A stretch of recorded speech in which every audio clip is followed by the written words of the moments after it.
delicatebeats.com. Hey, welcome back YouTube. JT here for delicatebeats.com. If you're wondering how to get your tracks as loud as possible, maybe even louder than what you hear on Spotify or the radio, you're gonna need a great limiter. And today I want to showcase 4 of my favorite limiters, or at least, every grade there are on the market, starting from, Logic's own adaptive limiter all the way up to certain more niche limiters that I want you guys to discover with me. So let's hop on a computer and I'm gonna show you the differences when mastering a track with different limiters. All right, let's go. All right, so here we are in Logic Pro X, and as you can see, I have 4 tracks laid out with 4 different limiters. And we are going to master a track that I've produced a while ago. It's the Unicorn demo for my latest Serum pack. And I've created a loop around the loudest portion of the song. And it goes a bit like this.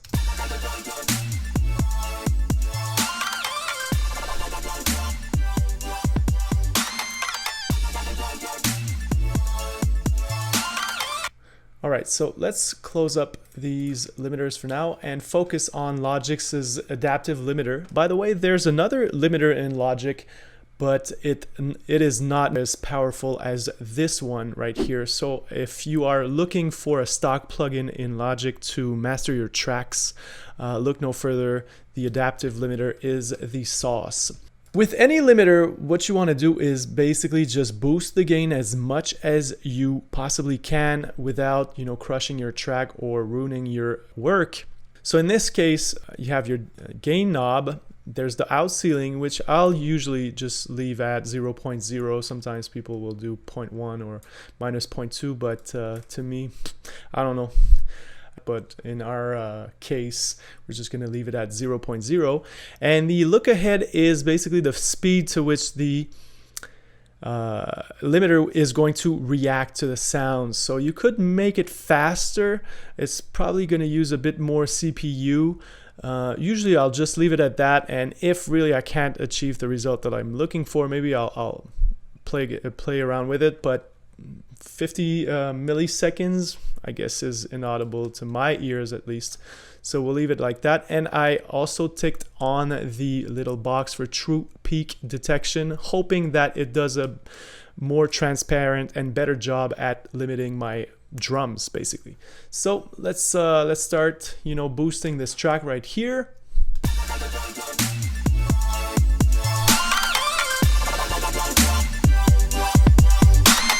So as you can see, the reduction is starting to happen here, minus 2 dBs of reduction. Usually when mastering, EDM tracks like this, you want around, at least minus 6 dBs. From experience, at least, this is where, most of the loudness more is played.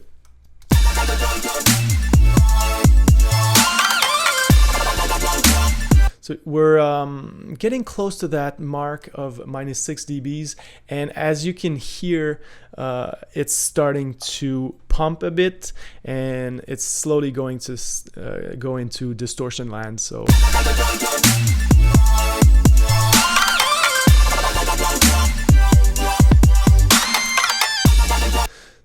around 11 dBs of gain is where I feel the Logic limiter sounds best. So we'll leave it at that, and we're going to move on to Waves L2. The Waves L2 is a quite old plugin, but it's a classic in my mind.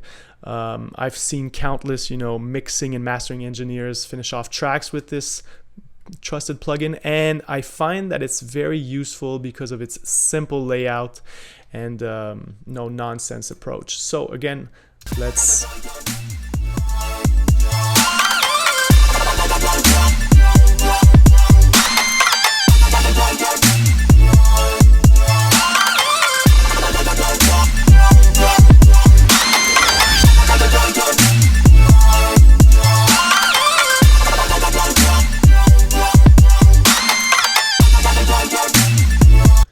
feel like, you know, at minus 16 dBs on the threshold is where it's pretty much the most we can get out of this one. So let's just compare real quick the logic limiter. Maybe it gets the bass out a bit too much.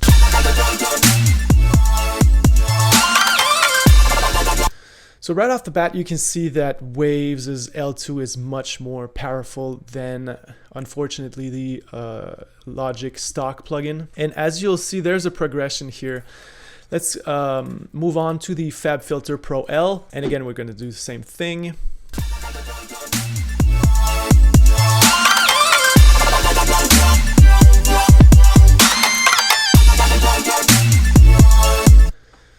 So I can probably squeeze 1 more dB with the Pro L than with the, yeah, minus 15 and 16 here.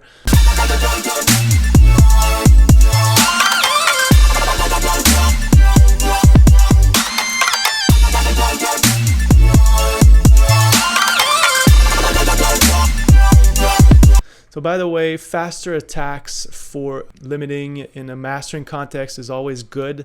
You want to keep your release quite slow. So in this case, I can probably get even a bit more out of the Pro L with, you know, making the attack faster.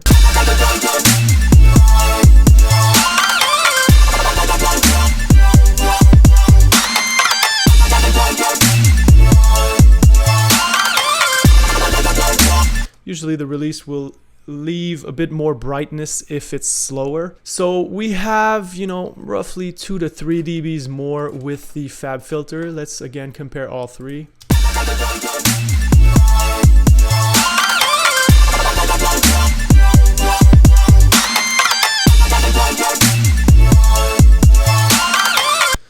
Because I want to keep my Fabfilter mastering more transparent, I'm moving it down. I mean, at the end of the day, yes, you want it super, super loud, but I feel like if it sounds too distorted, you'll sound unprofessional. So be careful with that.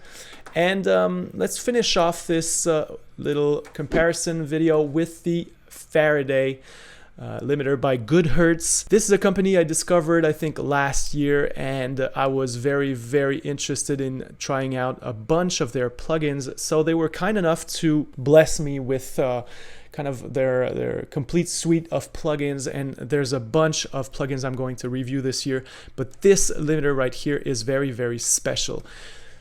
First, because actually you can achieve even louder volumes or perceived loudness than the Fabfilter Pro L, which I thought was king in that department. But also, as you're going to see, there's a bunch more you can do. There's a lot of controls here that help you shape your sound even more. Usually when you think about limiting, it needs to be as transparent as possible, so you need to not hear it it's too much. But in this case, you can really add a little analog flavor to your masters, and that's really, really, really interesting, especially in these days of working pretty much solely in the box. So again, let's just boost the volume here as much as we can.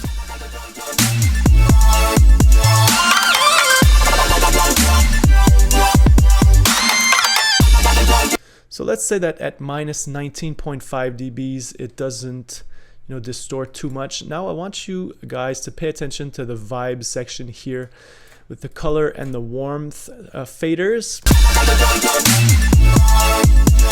So the color is kind of a saturator to my ears. I'm not sure exactly what goes on behind under the hood here, but it fills up the mids quite nicely. So I really like that, because usually when you limit super hard like we do, it'll bring out the bass and the highs, but not so much the mids. So usually it'll make for colder masters. So that's a nice way to counteract the work that's usually done by the limiter. So usually to my ears, around 70 to 80% is really nice. And let's do the same thing with the warmth. And again, I'm not sure exactly what the algorithm does, but I feel like the higher you get with the warmth fader, the more attenuation it does on the high mids. And again, it's a pain point with, you know, in the box mastering, because usually the limiter plugins will bring out a lot of those harsh high mids and high frequencies. So this is a nice little way to boost your track to insane levels while making your master not so much ear tiring.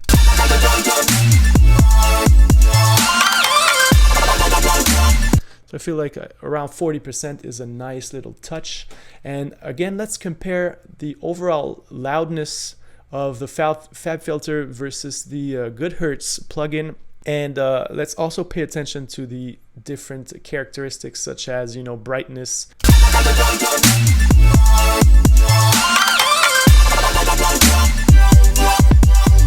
So I feel like they're really as loud as one another. And our Goodhertz master sounds a bit duller, but in a good way, like dull as in I could hear that song play in loop for, you know, an hour without really having my ears bleed out. So this is a good thing in my opinion. So let's do all four one last time for comparison's sake.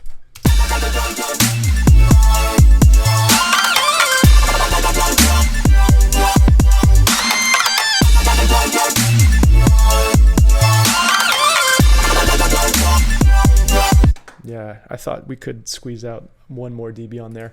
And by the way,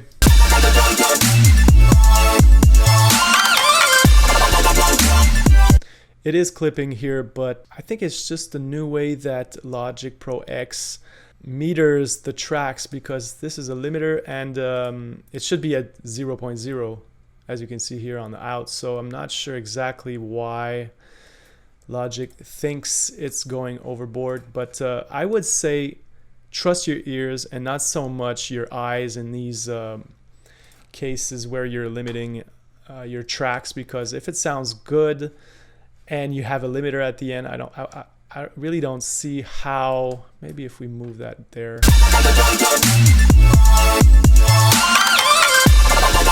I don't know. So this needs to be figured out. I'm not, usually I'll just keep moving and keep working on my stuff if there's like a little technical glitch like that. But basically,